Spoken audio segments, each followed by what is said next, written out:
Actually കേരളത്തിലെ പൊതുസമൂഹവും doctor സമൂഹവും ഒക്കെ ഈ കത്രിക വെച്ച് മറന്ന അല്ലെങ്കിൽ ആർട്ടി ഫുൾഷിപ്സ് വെച്ച് മൊസ്കിറ്റോ ഫുൾഷിപ്സ് വെച്ച് മറന്ന സംഭവത്തിൽ ആ രോഗിയുടെ കൂട്ടിരിപ്പുകാരോടും അവരുടെ ബന്ധുക്കളോടും അൺകണ്ടീഷണലി മാപ്പ് പറയണം. ഒരു ഉപകരണം അതിപ്പോൾ ഞാനാണല്ലോ, ഞാനൊരു സർജനാണ്, ഞാനാണെങ്കിലും മറന്നു വയ്ക്കുക എന്ന് പറഞ്ഞാൽ അതൊരു കൃത്യവിലോപം തന്നെയാണ്. അതിനകത്ത് ഒരു സംശയമില്ല. ഇടതുപക്ഷക്കാർ പറയും ഞങ്ങളുടെ നേട്ടമാണെന്ന് പറയും, വലതുപക്ഷം പറയും ഞങ്ങളുടെ നേട്ടമാണ്. ഇതൊന്നുമല്ല, ഇത് കേരളത്തിലെ സാധാരണക്കാരുടെ നേട്ടമാണ്. ഇവിടുത്തെ ആൾക്കാരുടെ വിദ്യാഭ്യാസം കൊണ്ടാണ്. ബഡ്ജറ്റിൽ 17% മുതൽ 20% വരെ US-ലും അമേരിക്കയിലുമൊക്കെ അവരുടെ ബഡ്ജറ്റ് വിഹിതം ആരോഗ്യ മേഖലയ്ക്ക് നൽകുകയാണെങ്കിൽ നമ്മളിപ്പോഴും 1% നിൽക്കുകയാണ്, 2% നിൽക്കുകയാണ്. ഈ 1 മുതൽ 2% വരെ ഉള്ളതും വെച്ചിട്ട് നമ്മളുടെ കേരള മോഡൽ നിലനിർത്താൻ കഴിയും. കേരളത്തിലെ ചെറുകിട ആശുപത്രികൾ തകർച്ചയുടെ വക്കിലാണ്. അതാരാണ് തകർക്കുന്നത്? അതിനുത്തരം കേരളത്തിലെ കടന്നു വരുന്ന വലിയ കോർപ്പറേറ്റ് ജയൻസായ വലിയ തിമിംഗലങ്ങളായ മനുഷ്യർ ഇവിടുത്തെ വൻകിട ആശുപത്രികൾ വാങ്ങിക്കൂട്ടുന്നു എന്നുള്ളതാണ്.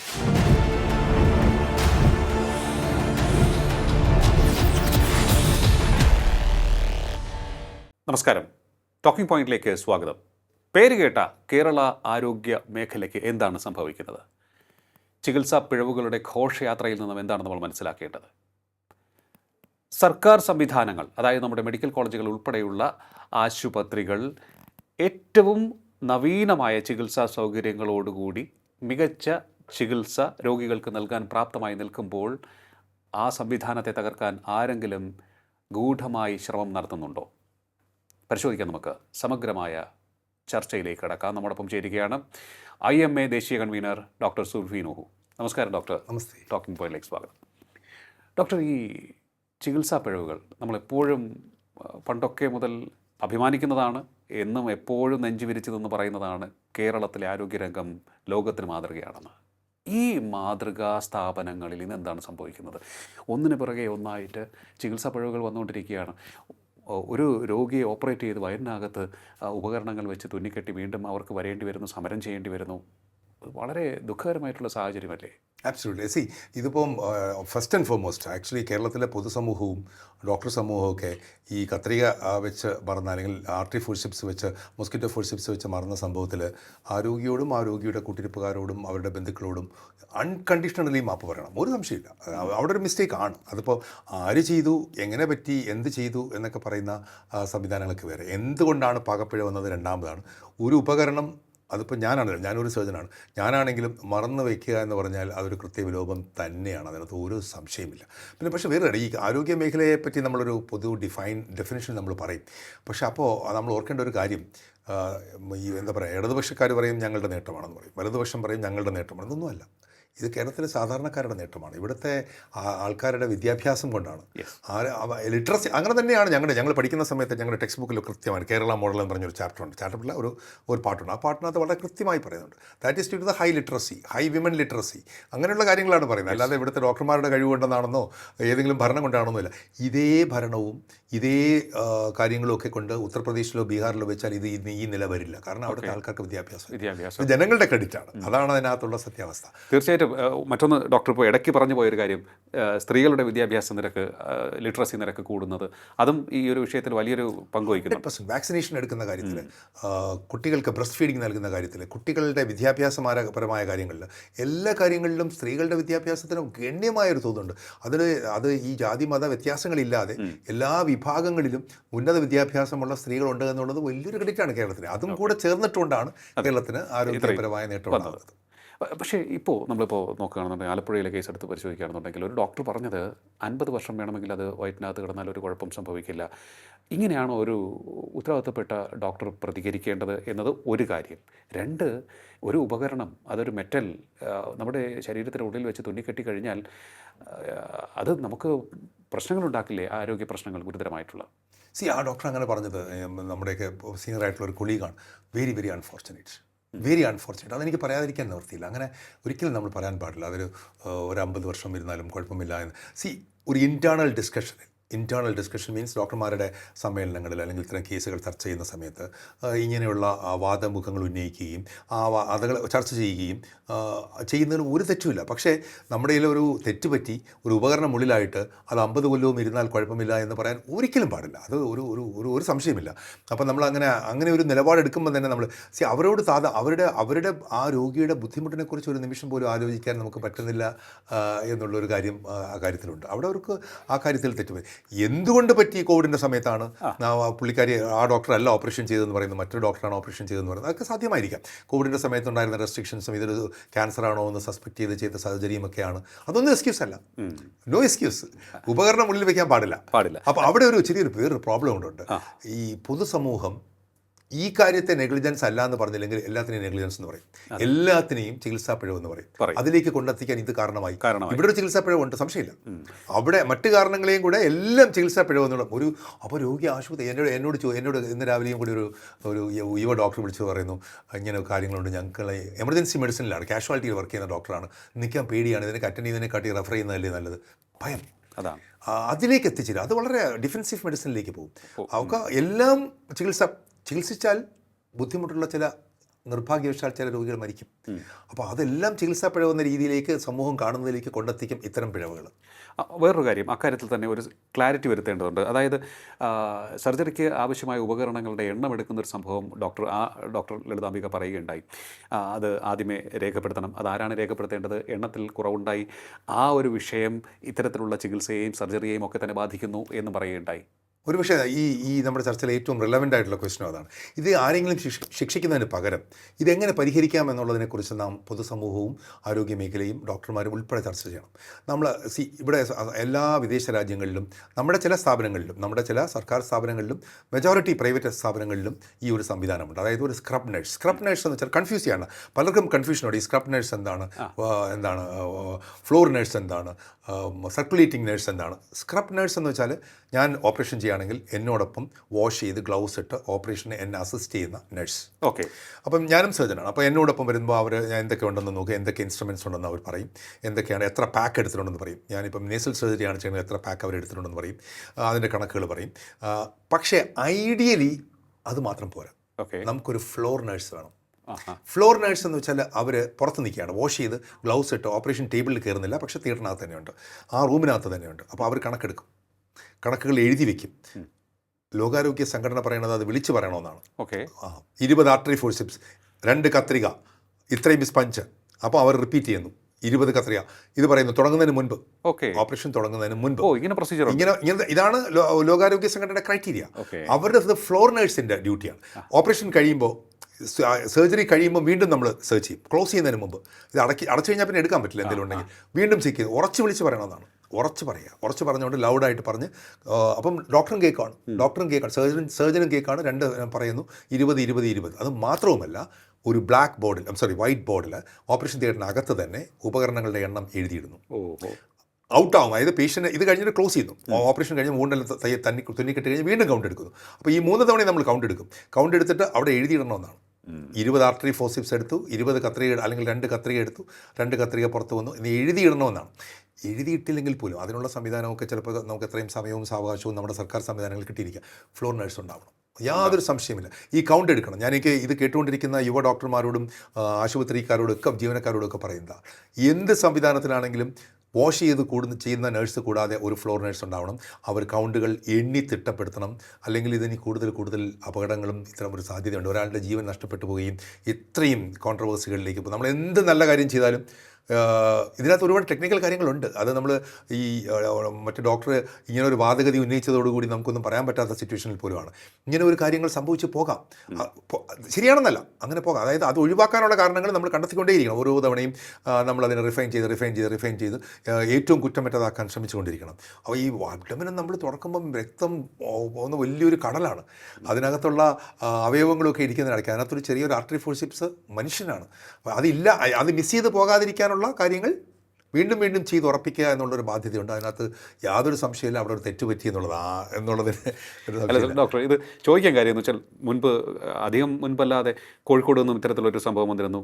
രോഗി വന്ന് നിരാഹാരം കിടക്കേണ്ടി വന്നു നഷ്ടപരിഹാരത്തിന് വേണ്ടിയും ഇതിൻ്റെ ഒരു പരിഹാരത്തിന് വേണ്ടിയും ഒക്കെ തന്നെ. എന്നിട്ടും പക്ഷേ അന്ന് പൊതുജനങ്ങൾക്കൊരു അഭിപ്രായമുണ്ടായിരുന്നു, ഓക്കെ അങ്ങനെ ഒരു സംഭവം ഉണ്ടായിട്ടുണ്ടെങ്കിൽ മനുഷ്യനാണ് സർജറി ചെയ്യുന്നത്, മനുഷ്യൻ പിഴവ് സംഭവിക്കാം, അതിന് പരിഹാരം എന്ത് എന്ന് ചിന്തിക്കുന്നതിന് പകരം ആ രോഗികളെ നമ്മൾ അവഗണിക്കുകയും അത് അവരെ ദ്രോഹിക്കുന്ന രീതിയിലേക്ക് പോലും ചിലപ്പോഴൊക്കെ പോവുകയും ചെയ്തിട്ടുണ്ട്. അത് മോശമാണ്. ഇങ്ങനൊരു സംഭവം ഉണ്ടായിക്കഴിഞ്ഞാൽ, ഒരു സിറ്റുവേഷൻ ഉണ്ടായാൽ അത് നേരിടണം അല്ലേ? Absolutely. First and foremost you have to confess. ഞങ്ങളുടെ ഇതിന് ഇങ്ങനെ ഒരു കാര്യം സംഭവിച്ചു, ഇങ്ങനെ ഒരു ഉപകരണം മിസ്സിങ് തിരിച്ചറിഞ്ഞാൽ ഇപ്പോൾ ഇത്രയോ കൊല്ലങ്ങൾക്ക് ശേഷമാണ് തിരിച്ചറിയുന്നത്. അതിനകത്തുള്ള ആപാകത നമുക്കുണ്ടായിട്ടുണ്ടാവണം. അത് പരിഹരിക്കാനുള്ള മാർഗ്ഗങ്ങൾ നോക്കണം. നമ്മൾ രോഗിയുടെ കൂടെ നിന്ന് ചിന്തിക്കണം. അതെ, രോഗിയുടെ കൂടെ നിന്ന് ചിന്തിക്കാതെ നമ്മൾ പെട്ടെന്ന് ഡോക്ടർമാർക്ക് പൊതുവേ ഒരു രീതിയിൽ വെച്ചാൽ നമ്മളങ്ങ് ഡിഫെൻസീവ് ആവും. ഇപ്പോൾ അത് വലിയ ഓപ്പറേഷൻ ആയതുകൊണ്ട് അല്ലെങ്കിൽ ശരിയാണ്, ആളില്ലായിരുന്നു യാതൊരു സംശയമില്ല. നമ്മളിപ്പോഴും 1960 സ്റ്റാഫ് പാറ്റേൺ കൊണ്ടാണ് സർക്കാർ സംവിധാനങ്ങൾ ഓടുന്നത്. ഇപ്പോഴും 4 ഇരട്ടി ഇപ്പോഴുള്ള ഇതിൻ്റെ 3 ഇരട്ടിയോ 4 ഇരട്ടിയോ ഡോക്ടർമാർ മാത്രമല്ല, എല്ലാ സ്റ്റാഫ് നഴ്സ്, മറ്റ് ഘടകങ്ങൾ, നഴ്സിംഗ് അസിസ്റ്റൻറ്റുമാർ, മറ്റാൾക്കാരെല്ലാം കൂടെ കൂടിയാൽ മാത്രമേ ഇപ്പോൾ വരുന്ന രോഗികളെ നമുക്ക് കാറ്റർ ചെയ്യാൻ പറ്റൂ എന്നുള്ളൊരു അവസ്ഥയുണ്ട്. അപ്പോൾ അതില്ലാതെ ആ സംവിധാനങ്ങൾ ആലോചിച്ച് നോക്കൂ. രാവിലെ 8 മുതൽ 1 മണി വരെയുള്ള സമയത്ത് 300-350 OP ഒറ്റയ്ക്കിരുന്ന് നോക്കേണ്ടി വരുന്ന ഒരു ഡോക്ടറിന് 2 മിനിറ്റിൽ താഴെ മാത്രം നൽകാൻ പറ്റുന്ന അവസ്ഥ. എന്ത് കമ്മിറ്റ്മെൻറ്റ് നമുക്ക് രോഗിയോട് നൽകാൻ കഴിയും? അവർ നോക്കിയേ പറ്റുള്ളൂ. എല്ലാവരും വന്നാൽ അവർ നോക്കണം. സർക്കാർ സംവിധാനമാണെന്ന് പറയുമ്പോൾ അപ്പോൾ അതിന് കൂടുതൽ ഡോക്ടർമാരെ സൃഷ്ടിക്കണം. പക്ഷെ അവിടെ ഒരു പ്രധാനപ്പെട്ട ഒരു കാര്യമുണ്ട്. പണത്തിന് മേൽ പരുന്തും പറക്കില്ല. അതിൻ്റെ അടിസ്ഥാനപരമായ കാരണം എന്താണെന്ന് വെച്ച് കഴിഞ്ഞാൽ, ഡോക്ടർ വീട്ടിൽ പോയി പൈസ കൊടുക്കുന്ന കാര്യമല്ല ഞാൻ പറയുന്നത് ബഡ്ജറ്റിലെ കാര്യമാണ്. ബഡ്ജറ്റിൽ 17% മുതൽ 20% വരെ US-ലും അമേരിക്കയിലുമൊക്കെ അവരുടെ ബഡ്ജറ്റ് വിഹിതം ആരോഗ്യ മേഖലയ്ക്ക് നൽകുകയാണെങ്കിൽ നമ്മളിപ്പോഴും 1% നിൽക്കുകയാണ്, 2% നിൽക്കുകയാണ്. ഈ 1 മുതൽ 2% വരെ ഉള്ളതും വെച്ചിട്ട് നമ്മളുടെ കേരള മോഡൽ നിലനിർത്താൻ കഴിയില്ല. അതാണ് ബഡ്ജറ്റ് വിഹിതം തന്നെ മാറണം. അത് പണം വന്നാൽ ബാക്കി മാറും. അത് വരുന്നില്ല എന്നുള്ളതാണ് സത്യം. നമ്മുടെ നാട്ടിൽ പഠിക്കാൻ മിടുക്കന്മാരായിട്ടുള്ള കുട്ടികൾ ഒരുപാടുണ്ട്. നിരവധി ഡോക്ടർമാർ ഓരോ വർഷവും പഠിച്ചിറങ്ങുന്നു. അപ്പോൾ ഇപ്പോഴും വേണ്ട രീതിയിലുള്ള റിക്രൂട്ട്മെൻറ്റ് സർക്കാർ മേഖലയിലേക്ക് നടക്കുന്നില്ല എന്നാണ് ഞാൻ മനസ്സിലാക്കേണ്ടത്, നമ്മൾ മനസ്സിലാക്കേണ്ടത്. അതിനകത്ത് എനിക്കൊരു കാര്യമുണ്ട്. എനിക്ക് ഇത് കാണുന്ന ആരെങ്കിലും ഭരണാധികാരികളോ മറ്റാൾക്കാരുണ്ടെങ്കിൽ എനിക്ക് അവരോടൊരു അഭ്യർത്ഥനയുണ്ട്. ഇനി കേരളത്തിൽ ഡോക്ടർമാരെ സൃഷ്ടിക്കരുത്. ഡോക്ടർമാരെ കൊണ്ട് തട്ടി നടക്കാൻ പറ്റാത്ത അവസ്ഥയാണ്. അതായത് ലോകാരോഗ്യ സംഘടന 1000-1 എന്നാണ് ഡോക്ടർമാരുടെ റേഷ്യോ പറയുന്നതെങ്കിൽ 1500:1 ഇന്ത്യയിലുണ്ടെങ്കിൽ കേരളത്തിൽ അത് 200:300:1 ചെന്ന് നിൽക്കുകയാണ്. വെളിയിൽ പഠിച്ചു വരുന്ന വിദ്യാർത്ഥികൾ, ഇവിടെ പഠിച്ച വിദ്യാർത്ഥികൾ, മറ്റ് സംസ്ഥാനം, കേരളത്തിലെ ആൾക്കാരെല്ലാം കുട്ടികൾ മിടുക്കന്മാരാണ്. അവർ പോയി അവർക്ക് കിട്ടും, അഡ്മിഷൻ കിട്ടും. വിദേശ രാജ്യങ്ങളിൽ ഒരുപക്ഷെ കിട്ടാത്ത മറ്റു ആൾക്കാരും പോകുന്നുണ്ടാവും. ഇവരെല്ലാം കൂടെ വരുന്നിട്ട് നോക്കൂ, ഇവിടെ നഴ്സുമാർ സമരം ചെയ്യണം. നഴ്സുമാർ സമരം ചെയ്ത 40,000 രൂപ അടിസ്ഥാന ശമ്പളം വേണമെന്ന് പറഞ്ഞിട്ടാണ്. ഇവിടെ 20,000-നും 25,000-നും ജോലി ചെയ്യുന്ന ഡോക്ടർമാരുണ്ട് എന്നുള്ളൊരു സത്യാവസ്ഥയാണ്. അതിനുമപ്പുറം ഞാനിത് ടിപ്പ് ഓഫ് ദ ഐസ്ബർഗാണ് പറയുന്നത്. ഇത് പൊട്ടിത്തെറിക്കാൻ പോകുന്നതിന് മുമ്പുള്ള കാര്യമാണ് ഈ പറയുന്നത്. MBBS ഡിഗ്രി എടുത്തിട്ട്, മറ്റ് പല സ്ഥലങ്ങളിൽ ഡിഗ്രി എടുത്തിട്ട് മറ്റു തൊഴിലുകൾ അന്വേഷിച്ച് പോകും. ഞങ്ങൾക്ക് പഠിക്കുന്ന സമയത്ത് MBBS കഴിഞ്ഞിട്ട് IPS-നും IAS-ഉം സിവിൽ സർവീസിലേക്ക് പരീക്ഷ എഴുതുന്ന ആൾക്കാർ ധാരാളമുണ്ട്, ഇപ്പോഴുണ്ട്. ഇപ്പോൾ MBBS കഴിഞ്ഞ് പഠിച്ചു വന്നിട്ട് സിനിമാ അഭിനയം തൊഴിലാക്കാൻ നോക്കുന്നവരുണ്ട്, സീരിയൽ അഭിനയം. ഇതൊന്നും കുറഞ്ഞ കാര്യമാണെന്നല്ല ഞാൻ പറയുന്നത്. പക്ഷേ ഇത്രയും എഫേർട്ട് ഇട്ടിട്ട് ഏറ്റവും ടഫസ്റ്റ് കോഴ്സാണ്. ഈ കോഴ്സിന് 5.5 കൊല്ലം പഠിച്ചിട്ട് തിരിച്ചു വന്നിട്ട് നമ്മൾ സിനിമാ അഭിനയത്തിലേക്കും സീരിയൽ അഭിനയത്തിലേക്കും ഇതൊന്നും മോശമല്ല. ഈവൻ ഷോപ്പിംഗ് മോളുകളിൽ ജോലി ചെയ്യേണ്ടി വരുന്ന ഡോക്ടർമാരുണ്ട് എന്ന് പറഞ്ഞാൽ അതിശയോക്തിയല്ല. അതിലേക്കാണ് കേരളം നീങ്ങുന്നത്. അപ്പോൾ നമ്മൾ കൂടുതൽ ഡോക്ടർമാരെ സൃഷ്ടിക്കുക എന്നുള്ളത് വലിയൊരു കാര്യമായിട്ട് കരുതുന്നത് തെറ്റാണ് എന്നുള്ളതാണ്. നമുക്ക് വിദേശ രാജ്യങ്ങളിൽ എന്താ ചെയ്യുന്നത്? അവർ നമുക്ക് എത്ര ഡോക്ടർമാർ 2050 ആവശ്യമുണ്ടെന്ന് അവർ കാൽക്കുലേറ്റ് ചെയ്യും. ഗ്യാസ്ട്രോ എൻട്രോളജിസ്റ്റ് എത്ര പേര് ആവശ്യമുണ്ട്, ന്യൂറോ സർജൻസ് എത്ര വേണം, MBBS ഡോക്ടർമാർ എത്ര പേര് വേണം, അവർ കാൽക്കുലേറ്റ് ചെയ്തിട്ട് അത്ര സീറ്റുകൾ മാത്രമേ സൃഷ്ടിക്കൂ. പക്ഷേ വേറെ കാര്യമുണ്ട്. കേരളത്തിൽ ഇത്രയും കൂടുതലുണ്ടെങ്കിൽ ഒരുപക്ഷെ ബീഹാറിലോ ഉത്തർപ്രദേശിലോ മറ്റു ചില സംസ്ഥാനങ്ങളിലോ ഒക്കെ ജനിച്ചിട്ട് മരിക്കുന്നതിനിടയ്ക്ക് ഒരു ആധുനിക വൈദ്യശാസ്ത്ര ഡോക്ടറെ കാണാതെ മരിച്ചു പോകുന്ന ആൾക്കാരുണ്ട്.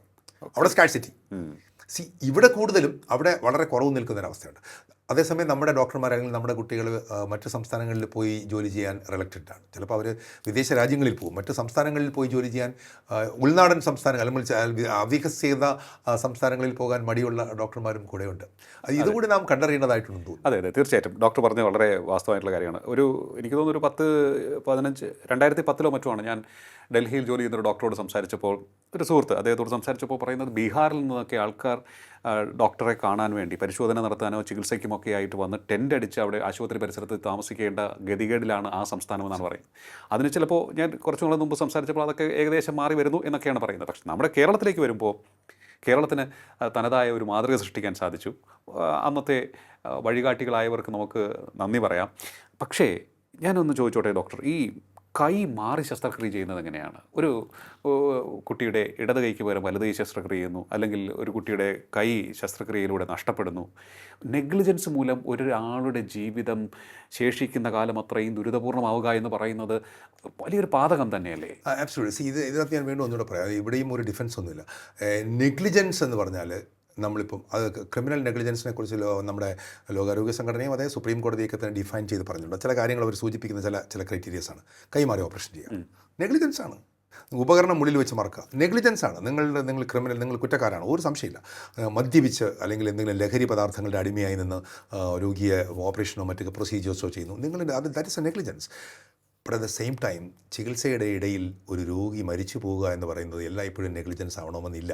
അപ്പം നമ്മൾ എല്ലാത്തിനും ഡിഫെൻഡ് ചെയ്യുമ്പോൾ, ഡോക്ടർമാരുടെ കാര്യം പറഞ്ഞത്, ഡോക്ടർമാർ എല്ലാത്തിനും ഡിഫെൻഡ് ചെയ്യുമ്പോൾ പൊതുജനം കാണുന്നത് എല്ലാം നെഗ്ലിജൻസ് ആണെന്ന് കരുതും. ജെനുവിൻ കേസുകൾ പോലും ഡിഫെൻഡ് ചെയ്യാൻ പറ്റാത്ത സിറ്റുവേഷനിലേക്ക് ആയി പോകുന്നു എന്നുള്ളതാണ്. അപ്പോൾ ആ ഒരു തിരിച്ചറിവ് വൈദ്യശാസ്ത്ര സമൂഹത്തിനുണ്ടായിക്കൊണ്ട് തെറ്റാണെന്ന് ഉൾക്കൊള്ളുന്ന ഒരു രീതിയും അത് വിളിച്ചു പറയുകയും ചെയ്യുന്ന ഒരു രീതി ഉണ്ടാവണം. പ്രൊവൈഡഡ് നിരപരാധിയായ ആരും ശിക്ഷിക്കപ്പെടാനും പാടില്ല. കാരണം ഇപ്പോൾ ഒരു ഡോക്ടർ ഞാനല്ല ഓപ്പറേഷൻ ചെയ്തതെന്ന് പറയുമ്പോൾ അവരുടെ വായിൽ നിന്നും കുറേ കാര്യങ്ങളൊക്കെ വന്നു പോയിട്ടുണ്ടെങ്കിൽ പോലും അവരെ നമ്മൾ ശിക്ഷിക്കാൻ പാടില്ല.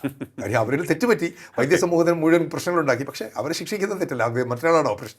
ഇപ്പോൾ തിരുവനന്തപുരത്തെ സമരത്തെക്കുറിച്ച് തന്നെ സംസാരിക്കുകയാണെന്നുണ്ടെങ്കിൽ, ഒരു ഗർഭസ്ഥ ശിശുവിൻ്റെ മരണവുമായി ബന്ധപ്പെട്ട് ഒരു ഡോക്ടറെ സസ്പെൻഡ് ചെയ്യുന്നു, അതുമായി ബന്ധപ്പെട്ടുള്ള നടപടി പോകുന്നു. അവർക്കെതിരെ വീണ്ടും ആരോപണങ്ങൾ. മുൻപ് ദുരനുഭവമുണ്ടായ രോഗികൾ തുറന്നു പറയുന്നു. അത് ചിലത് വളരെ നമ്മൾ എങ്ങനെ അത് വിശേഷിപ്പിക്കണമെന്ന് എനിക്കറിയില്ല. അവർ വളരെ കൊടിയ വേദനയിലൂടെ കടന്നു പോകുന്ന സാഹചര്യത്തിലേക്കും അവരുടെ ജീവിതം നരകതുല്യമായി മാറ്റുന്ന ഒരു സാഹചര്യമുണ്ടായി. എന്നിട്ടും ആ രോഗിയെ ശാസിക്കുന്ന ഡോക്ടർ, അങ്ങനെയുള്ള ഒരു ചരിത്രം ആ ഡോക്ടറിനുണ്ട് എന്ന് പറയുന്നു. ഡോക്ടേഴ്സ് എന്ന് പറഞ്ഞാൽ ഒരു രോഗിയോട് വളരെ അനുകമ്പയോടെ പെരുമാറേണ്ടവരല്ലേ? എനിക്ക് എൻ്റെ ഒരു അബ്സല്യൂട്ട്ലി. നമുക്കൊരു എമ്പതി ഇല്ലാതെ, ഒരു മറ്റൊരു രോഗിയുടെ അല്ലെങ്കിൽ മറ്റൊരു മനുഷ്യജീവിയുടെ ബുദ്ധിമുട്ടുകൾ മനസ്സിലാക്കാതെ പെരുമാറാൻ ഒരു ഡോക്ടർ എന്നുള്ള രീതിയിൽ ചെയ്യാൻ പാടില്ല, യാതൊരു സംശയമില്ല. ആ വിഷയത്തിൻ്റെ മെറിറ്റിലേക്ക് പർട്ടിക്കുലർ ഒരു ഡോക്ടറിനെ കുറിച്ച് വ്യക്തിപരമായി പറയാൻ എനിക്ക് ബുദ്ധിമുട്ടുകൾ അല്ലെങ്കിൽ താല്പര്യം മീൻസ് അത് ഒഴിവാക്കിക്കൊണ്ട് തന്നെ പൊതുവേ പറയുകയാണെങ്കിൽ ആ ഒരു വിഷയത്തിൽ എൻ്റെ ഒരു നിഗമനം ഞാൻ മനസ്സിലാക്കിയെടുത്തോളം, ആ ഒരു വിഷയത്തിൽ, അതായത് രോഗിയെ സിസേറിയൻ ചെയ്ത് എടുക്കുമ്പോൾ മരിച്ചുപോയി എന്ന് പറയുന്ന വിഷയത്തിൽ അവിടെ ഒരു നെഗ്ലിജൻസ് ഉള്ളതായിട്ട് എനിക്ക് ഒറ്റയടിക്ക് കാണാം. വിദഗ്ധ സമിതിയും അങ്ങനെ തന്നെയാണ് പറഞ്ഞത്. അതായത് അവിടെ ഒരു 20 മിനിറ്റ്സിലാണ് അവർ സർജറീസ്. 20 മിനിറ്റ്സ് എന്ന് വെച്ചാൽ it's A very good time. Even വിദേശ രാജ്യങ്ങളിൽ പോലും ഒരു എമർജൻസി സിസേറിയൻ 20 മിനിറ്റ്സിന് ബേബിയെ പുറത്തെടുത്തു പെയിൻ തുടങ്ങിയതിന് ശേഷം. അപ്പോൾ അവിടെ ഒരു നെഗ്ലിജൻസ്, കുട്ടി മരിച്ചു പോകാനുള്ള സാധ്യത കാണും. പിന്നെ ആൻറ്റിസിപ്പേറ്റ് ചെയ്തുകൊണ്ട് നമുക്ക് നേരത്തെ സിസേറിയൻ ചെയ്യാമായിരുന്നോ എന്നൊക്കെ ചോദിച്ചാൽ ഇഫ്സ് ആൻഡ് ബട്ട്സ് ഇല്ല. നമുക്കൊരു ക്രൈറ്റീരിയ അനുസരിച്ച് പോയിരിക്കുന്നു. നിർഭാഗ്യവശാൽ, വളരെ നിർഭാഗ്യവശാൽ കുട്ടി മരിച്ചു പോയിരിക്കുന്നവരാണ്. പക്ഷേ ഹാവിങ് സെഡ് ദാറ്റ്, നമ്മളെപ്പോഴും രോഗിയോട് ചേർന്ന് നിൽക്കുന്ന, അവരുടെ കാര്യങ്ങൾ ഉൾക്കൊള്ളുന്ന ഒരു ആറ്റിറ്റ്യൂഡ് നമുക്കുണ്ടെങ്കിൽ പക്ഷേ പകുതിയിലേറെ പ്രശ്നങ്ങൾ നമുക്ക് പരിഹരിക്കാൻ കഴിയുമെന്നുള്ളതാണ്. ഇപ്പോൾ ഈ പെരുമാറ്റത്തിൻ്റെതായ പ്രശ്നങ്ങളാണ്, അതൊരു അല്ലെങ്കിൽ നമ്മൾ എക്സ്പ്ലെയിൻ ചെയ്യുന്നതിൻ്റെ പ്രശ്നങ്ങളാണ്. ഞാനൊന്ന് ചോദിച്ചോട്ടെ ഡോക്ടർ, കാരണം എൻ്റെ തന്നെ എക്സ്പീരിയൻസിൽ നോക്കുകയാണെന്നുണ്ടെങ്കിൽ, എൻ്റെ വൈഫിൻ്റെ സിസേറിയനുമായി ബന്ധപ്പെട്ടുള്ള കാര്യം നോക്കുകയാണെന്നുണ്ടെങ്കിൽ, കുഞ്ഞിൻ്റെ കഴുത്തിൽ കോഡ് ചുറ്റി എന്ന് പരിശോധനയിൽ കണ്ടെത്തി അപ്പോൾ തന്നെ സിസേറിയൻ ചെയ്യുകയാണ് ചെയ്തത്. അപ്പോൾ പരിശോധനയിലൂടെ കുഞ്ഞിൻ്റെ അവസ്ഥ മനസ്സിലാക്കാൻ നോക്കിയപ്പോൾ സാധിക്കുന്നുണ്ടല്ലോ. തീർച്ചയായിട്ടും അത് കോഡ് അറൗണ്ട് ദ നെക്ക് എന്ന് പറഞ്ഞാൽ, അതായത് നമ്മുടെ കോഡ് കഴുത്തിന് ചുറ്റിയിട്ടിരിക്കുന്നത് ഒരു സിസേറിയന് മോസ്റ്റ് പ്രോബ്ലി സിസേറിയൻ തന്നെ ചെയ്യേണ്ടി വരുന്ന ഒരു സിറ്റുവേഷനിലാണ്. ഞാൻ മനസ്സിലാക്കുന്നത് ഒരു ഡെലിവറി, നോർമൽ ഡെലിവറിക്ക് ഒരു പോസിബിലിറ്റി ഉണ്ടായിരുന്ന ഒരു ഗർഭിണി തന്നെയായിരുന്നു. പക്ഷേ അൺഫോർച്ചുനേറ്റ്ലി ലാസ്റ്റ് മിനിറ്റിൽ അത് കുറച്ച് ബുദ്ധിമുട്ടുകളിലേക്ക് പോയി. ഓപ്പറേഷൻ തിയേറ്റർ മറ്റൊരു കോംപ്ലക്സിലായിരുന്നു. അങ്ങോട്ടേക്ക് മാറ്റുന്നവർ ചിലപ്പോൾ ഒരു 5 to 10 മിനിറ്റ്സ് അവിടെയും ബുദ്ധിമുട്ട് വന്നിട്ടിരിക്കാം. പക്ഷേ എങ്കിലും 20 മിനിറ്റ്സ് ഇസ് നോട്ട് എ ഭയങ്കര ബാഡ് ടൈം അല്ലെങ്കിൽ ഷോർട്ട് ടൈം എന്ന് പറയാൻ പറ്റില്ല. ഈ ടൈമിൻ്റെ കാര്യം പറഞ്ഞപ്പോൾ മറ്റൊരു അനുഭവം കൂടി ഞാൻ പറയുകയാണ്. മെഡിക്കൽ കോളേജിൽ കാഷ്വാലിറ്റിയിലുണ്ടായത്. എൻ്റെ ഏറ്റവും അടുത്ത ബന്ധു, എൻ്റെ ഒരു ആക്സിഡൻറ്റിന് ഇരയായി എൻ്റെ വൈഫിൻ്റെ അമ്മയെ ആശുപത്രിയിൽ കൊണ്ടുപോകുന്നു. അവിടെ എത്തുന്നു, കാലിൽ മൾട്ടിപ്പിൾ ഫ്രാക്ചർ, ബ്ലീഡിങ് നടക്കുന്നു, സ്ട്രെച്ചറിൽ കിടക്കുന്ന രോഗി. അപ്പോൾ അവിടെ ഒന്നോ രണ്ടോ ഡോക്ടേഴ്സ് മാത്രമാണുള്ളത്. മെഡിക്കൽ കോളേജ്, കേരളത്തിൻ്റെ തലസ്ഥാനത്തെ മെഡിക്കൽ കോളേജിൽ ഒന്നോ രണ്ടോ ഡോക്ടേഴ്സ് മാത്രമാണുള്ളത്. തലയിൽ വലിയൊരു വൂണ്ടുണ്ട്. അതിന് പുറമെ ഈ കാലുകളിലൊക്കെ തന്നെ സർജറി, ഈ ഒടിവുകൾക്ക് പുറമെ ഡോക്ടർ വരുന്നു. തലയിലെ മുറിവ് തുന്നിക്കെട്ടാനായിട്ട് നോക്കുമ്പോൾ അടുത്ത സിസ്റ്റേഴ്സ് ഒന്നുമില്ല. ഉടനെ ഞങ്ങളെ വിളിക്കുകയാണ്, ആ മുറിവിൻ സ്കിന്നൊന്ന് അടുത്ത് പിടിച്ചു തരിക, ഞാൻ സ്റ്റിച്ച് ചെയ്യട്ടെ എന്ന്. ഞങ്ങളുടെ കയ്യിൽ എത്രത്തോളം രോഗാണുണ്ട് എന്ന് ഗ്ലൗസ് ഇട്ടിട്ടല്ലേ ചെയ്തത്? ഗ്ലൗസ് ഇട്ടിട്ടല്ല. നമ്മുടെ കയ്യിൽ രോഗാണുക്കളുണ്ടോ ഇല്ലയോ എന്ന്, എന്ത് രോഗാണുക്കളാണെന്ന് അറിയില്ല. അതിലേക്ക് കയറിയാൽ അത് സെപ്റ്റിക് ആയാൽ, അത് ഇൻഫെക്ഷൻ ആയി കഴിഞ്ഞാൽ എന്താണ് സംഭവിക്കുക? അതിന് ആ ഒരു തുന്നിക്കെട്ടൽ ശേഷം സ്കാൻ ചെയ്യാൻ കൊണ്ടുപോവുകയാണ്. അപ്പോൾ അവിടെ നീണ്ട നിരയാണ്. അത് വേറൊരു ഫ്ലോറിലേക്ക് കൊണ്ടുപോകേണ്ടി വരുന്നു. അതിനുശേഷം രോഗിയുടെ ജീവൻ രക്ഷിക്കാൻ വേണ്ടി ഞങ്ങൾ കൊണ്ടുപോവുകയാണ് വേറെ ഹോസ്പിറ്റലിലേക്ക്. അതൊരു ഇത് ഒരുപക്ഷെ ഒരു പരിധിവരെയെങ്കിലും ഒരു നിത്യസംഭവമാണ്. ഓക്കെ, തിരുവനന്തപുരത്തെ അല്ലെങ്കിൽ പ്രധാനപ്പെട്ട സർക്കാർ മെഡിക്കൽ കോളേജുകളുടെയൊക്കെ അത്യാഹിത വിഭാഗങ്ങളിൽ നടക്കുന്ന അവിടുത്തെ തിരക്കും അവിടുത്തെ ഒരു ഒരു ഒരു രോഗികളുടെ ആധിക്യവും കാരണം പലപ്പോഴും ചികിത്സ കൃത്യമായ ഒരു ചില ക്രൈറ്റീരിയാസ് അന്താരാഷ്ട്ര സംഘടനകളൊക്കെ പറഞ്ഞിരിക്കുന്ന 1 hour ക്രൈറ്റീരിയ, അല്ലെങ്കിൽ സ്കാൻ എടുക്കേണ്ടത് ഒരു മണിക്കൂറിനുള്ളിൽ താഴെ വെച്ചെടുക്കണം, അടുത്ത ടെസ്റ്റ് ചെയ്യേണ്ടത്, ഈ ക്രൈറ്റീരിയ ഒന്നും പലപ്പോഴും അവിടെ പാലിക്കാൻ പറ്റുന്നില്ല എന്നുള്ള നിർഭാഗ്യകരമായ ഒരു കാര്യമാണ്. അപ്പോൾ അങ്ങനെ ഒരു സാഹചര്യത്തിൽ പലപ്പോഴും നമ്മൾ ഒരു ജീവൻ്റെ കാര്യമായതുകൊണ്ട് സ്വകാര്യ ആശുപത്രികളിലേക്ക് ഡിപ്പെൻഡ് ചെയ്ത് പോകുന്നത്. അത് പരിഹരിക്കണമെന്നുണ്ടെങ്കിൽ ഞാൻ ഈ പറഞ്ഞ മാതിരി കേരളത്തിലെ ആരോഗ്യ മേഖലയിലെ സ്റ്റാഫ് പാറ്റേൺ ഇതേപോലെ സ്റ്റാഫ് പാറ്റേൺ ഒരു 3 ഇരട്ടിയെങ്കിലും, ഡോക്ടർമാർ മാത്രമല്ല എല്ലാ സപ്പോർട്ടിംഗ് സ്റ്റാഫ് ഉൾപ്പെടെയുള്ള 3 ഇരട്ടിയെങ്കിലും കൂട്ടേണ്ടി വരും. അതിന് ബഡ്ജറ്റ് വിഹിതം ഈ 1% പോരാ എന്നുള്ള ഒരു അടിസ്ഥാനപരമായ കാര്യമാണ്. എങ്കിലേ അത് പരിഹാരമുള്ളൂ. കാരണം ഇപ്പോൾ ആ ഡോക്ടർ നിൽക്കുന്നത്, ഞാൻ വീണ്ടും ആ ഡോക്ടറിൻ്റെ വശവും കൂടെ പറയുകയാണ്. ആ 2 ഡോക്ടർമാർ എന്തുകൊണ്ടാണ് അങ്ങനെ പറഞ്ഞത് എനിക്ക് അത്ഭുതമാണ്. ആ കാര്യം കൂടെ ഞാൻ പറഞ്ഞോളാം. ഇത് കേൾക്കുന്ന ധാരാളം പ്രേക്ഷകരുണ്ട്. ഞാൻ എൻ്റെ ഹൗസേഴ്സിനോടും PGസിനോടൊക്കെ ഞാൻ പറയുന്ന ഒരു കാര്യമുണ്ട്. All are positive unless proved otherwise. എന്ന് വെച്ച് കഴിഞ്ഞാൽ ഈ രക്തം വരുന്ന ആൾ പോസിറ്റീവാണോ നെഗറ്റീവാണോ എന്ന് എനിക്കറിയാം. ഈ രോഗി, അപ്പോൾ രോഗിയെ നമ്മൾ രക്തത്തിൽ നമ്മൾ കണ്ട് തൊടുകയാണെങ്കിൽ നിങ്ങൾക്ക് എന്ത് അസുഖം വരാം? തിരിച്ചും നമ്മുടെ നിന്ന് അങ്ങോട്ട് പോകുന്നതോടൊപ്പം അവിടെ നിന്ന് എന്ത് അസുഖം നമുക്ക് കിട്ടാം. So all are positive unless proved otherwise. അപ്പം അവിടെ ഗ്ലൗസ് ഇടാതെ തൊടാൻ പാടില്ല. അതെങ്ങനെ സംഭവിച്ചു എന്ന് എനിക്കൊരു അത്ഭുതത്തോടെയാണ് കാണുന്നത്. ഇനി ആ 2 ഡോക്ടർമാർ ഒരു പക്ഷേ വേറൊരു സ്റ്റാഫ് നേഴ്സ് ഇല്ലാത്തതുകൊണ്ട് നിങ്ങളുടെ ഹെൽപ്പ് ചോദിച്ചു എന്ന് വെച്ചാൽ അവിടെ ഡോക്ടർമാർ ഡ്യൂട്ടിക്ക് ഉണ്ടായിരുന്നില്ല എന്ന് ഞാൻ വിശ്വസിക്കുന്നില്ല. പല ഇപ്പം എണ്ണം കുറവായിരുന്നു. അപ്പം പല രോഗികളെ അറ്റൻഡ് ചെയ്തുകൊണ്ടിരിക്കുകയായിരിക്കാം. കുറേ പേര് തിയേറ്ററിലേക്ക് മാറിയിരിക്കാം, എമർജൻസി തിയേറ്ററിൽ മാറിയിരിക്കാം, ചിലർ സ്വിച്ച് റൂമിലേക്ക് പല സെഗ്മെൻറ്റുകളായിട്ട് അല്ല സെക്ടറുകളിലായിട്ടായിരിക്കും ട്രീറ്റ്മെൻറ്റ് നടക്കുന്നത്. അപ്പോൾ ആ 2 ഡോക്ടർമാരായി പോകുന്ന ഒരു അവസ്ഥയിലേക്ക് എത്തിച്ചേർന്നു എന്നുള്ളതാണ്. അവിടെ 2 ഡോക്ടർമാർ കൊണ്ട് ഒരു അത്യാഹിത വിഭാഗം പ്രോബബ്ലി ഇതൊരു ഓർത്തോ കാഷ്വാലിറ്റി ആയിരിക്കാം, സർജറി കാഷ്വാലിറ്റി ആയിരുന്നിരിക്കാം. സർജറി കാഷ്വാലിറ്റിയിൽ അങ്ങനെ 2 ഡോക്ടർമാരെ കൊണ്ട് മാത്രം മാനേജ് ചെയ്യാൻ പലപ്പോഴും കഴിയില്ല. സാധാരണ PG വിദ്യാർത്ഥികളും ഹൗസ് സയൻസും എല്ലാം കൂടെ ചേർന്നിട്ടൊരു 3-4 പേരെങ്കിലും സാധാരണ കാണുന്നതാണ്. അതിൽ കൂടിയിരിക്കാനേ സാധ്യതയുള്ളൂ. ഡോക്ടർ, മറ്റൊരു പ്രധാനപ്പെട്ട വിഷയത്തിലേക്ക് കഴിഞ്ഞ കുറേ നാളുകളായി എൻ്റെ മനസ്സിൽ കടന്നുകൂടിയ ഒരു സംശയമാണ്. അതായത് നമ്മുടെ പൊതു ആരോഗ്യ മേഖലയെ, സർക്കാർ ആരോഗ്യ മേഖലയെ തകർക്കാൻ ഏതെങ്കിലും ഗൂഢശക്തി ശ്രമം നടത്തുകയാണോ എന്നുള്ളൊരു സംശയം എൻ്റെ മനസ്സിൽ കടന്നുകൂടിയിട്ടുണ്ട്. കാരണം സാധാരണക്കാരായ രോഗികൾക്ക് ഏറ്റവും കുറഞ്ഞ ചെലവിൽ നല്ല ചികിത്സ ലഭ്യമാക്കുന്ന കേന്ദ്രങ്ങളാണ് സർക്കാർ ആശുപത്രികൾ. അത് മെഡിക്കൽ കോളേജാണെങ്കിലും താലൂക്ക് ആശുപത്രികളാണെങ്കിലും. പക്ഷേ ഇവിടെയൊക്കെ തന്നെ ബോധപൂർവം വീഴ്ചകൾ വരുത്തുന്നതിന് ആരെങ്കിലുമൊക്കെ തന്നെ ശ്രമം നടത്തുന്നുണ്ടോ? ഒന്ന്, കാരണം കഴിഞ്ഞ ദിവസം ആരോഗ്യമന്ത്രി പോലും പറയുകയുണ്ടായി നമ്മുടെ സർക്കാർ സംവിധാനത്തെ തകർക്കാൻ ഗൂഢനീക്കം നടക്കുന്നതായി സംശയിക്കുന്നു എന്ന്. എന്താണ് ഡോക്ടർക്ക് അക്കാര്യത്തിൽ പറയാനുള്ളത്? ഉദാഹരണത്തിന് എൻ്റെ ഒരു സുഹൃത്ത് തന്നെ പറഞ്ഞത് കരൾ മാറ്റിവെക്കൽ ശസ്ത്രക്രിയ അവൻ്റെ കുടുംബത്തിൽ ചെയ്തു. അത് സ്വകാര്യ ആശുപത്രിയിലാണ് ചെയ്തത്. 40 ലക്ഷത്തിലേറെ രൂപ ചിലവ് വന്നു. അതേ ശസ്ത്രക്രിയ കോട്ടയം മെഡിക്കൽ കോളേജിൽ ചെയ്തപ്പോൾ ഏതാനും ലക്ഷങ്ങളിൽ സാധാരണക്കാരന് അത് ചെയ്യാൻ സാധിച്ചു. അപ്പോൾ അത്തരത്തിൽ വലിയ ചികിത്സകൾ ചെയ്യാൻ സാധിക്കുന്ന സംവിധാനം നമുക്കുണ്ട്. ദെൻ എവിടെയാണ് വീഴ്ച സംഭവിക്കുന്നതെന്നാണ് ചോദ്യം. ഫസ്റ്റ് ആൻഡ് ഫോർമോസ്റ്റ് നമ്മുടെ ഭരണകൂടത്തിൽ, അതിപ്പോൾ ആരോഗ്യവകുപ്പ് മന്ത്രി ആയിക്കോട്ടെ, മുഖ്യമന്ത്രി ആയിക്കോട്ടെ, ആരും ആയിക്കോട്ടെ, അത് ഏതെങ്കിലും ഒരു മേഖലയുടെ മുഖ്യമന്ത്രിയോ ഏതെങ്കിലും ഒരു മേഖലയുടെ ആരോഗ്യവകുപ്പ് മന്ത്രിയോ അല്ല. ആരോഗ്യവകുപ്പ് മന്ത്രി സർക്കാർ സ്വകാര്യ മേഖലകളുടെ ആരോഗ്യവകുപ്പ് മന്ത്രിയാണ്. അപ്പോൾ അവിടെ എല്ലാവരുടെയാണ്. അപ്പോൾ ആ ഒരു കാഴ്ചപ്പാടുകൂടി കാണുമ്പോൾ അവിടെ എന്തെങ്കിലും അങ്ങനെയുള്ള കാര്യങ്ങളുണ്ടെങ്കിൽ തീർച്ചയായിട്ടും നിയന്ത്രിക്കാനുള്ള എല്ലാ ബാധ്യതയും അധികാരവും സർക്കാരിനുണ്ട്. അപ്പോൾ അവിടെയാണ് എനിക്ക് മറ്റൊരു വിഷയം വളരെ പ്രാധാന്യത്തോടെ ചൂണ്ടിക്കാണിക്കാനുള്ളത്. ആരെങ്കിലും ഈ സർക്കാർ മേഖലയെ തകർക്കാൻ ശ്രമിക്കുന്നുണ്ടോ എന്ന് പറയുന്നതിന് മറ്റൊരു ചോദ്യമാണ് എനിക്ക് ഉന്നയിക്കാനുള്ളത്.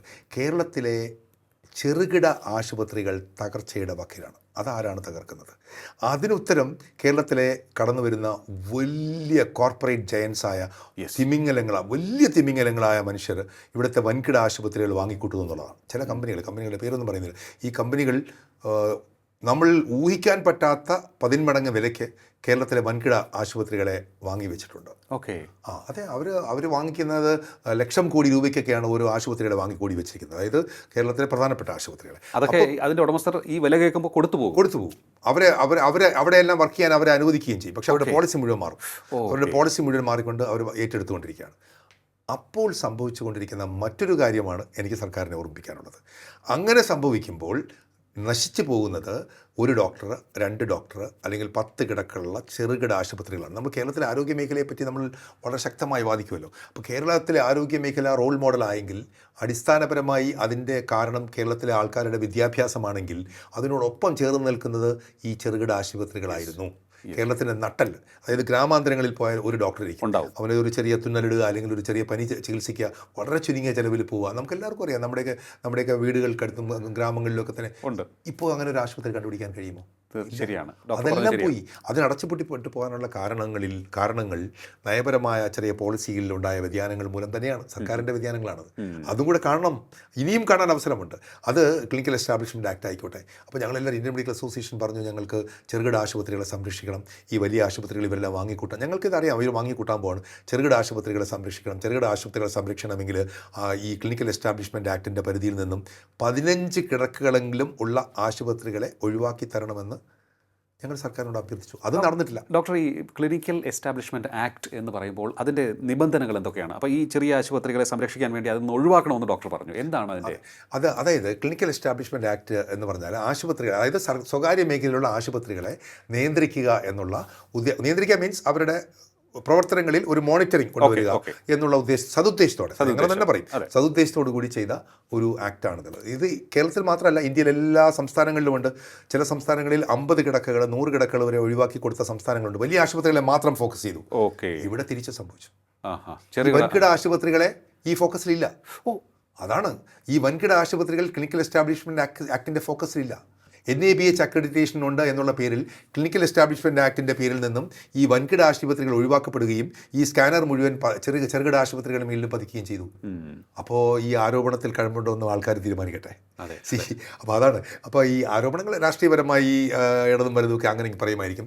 ഒരു മെഡിക്കൽ രംഗത്ത് നിൽക്കുന്ന ഒരു രീതിയിൽ ഞാൻ കാണുന്നത് ഇതാണ്, ചെറുകിട ആശുപത്രികൾ സംരക്ഷിക്കാനുള്ള പോസിറ്റീവ് നയങ്ങൾ സർക്കാരിൻ്റെ ഭാഗത്തുനിന്ന് ഉണ്ടാകണം. അതാണ് ഇന്ത്യൻ മെഡിക്കൽ അസോസിയേഷൻ ശക്തമായി ആവശ്യപ്പെടുന്നത്. അപ്പോൾ ഈ വൻകിട ആശുപത്രികൾ സർക്കാരിനും ഭീഷണിയാവില്ല, ചെറുകിട ആശുപത്രികൾക്കും ഭീഷണിയാവില്ല.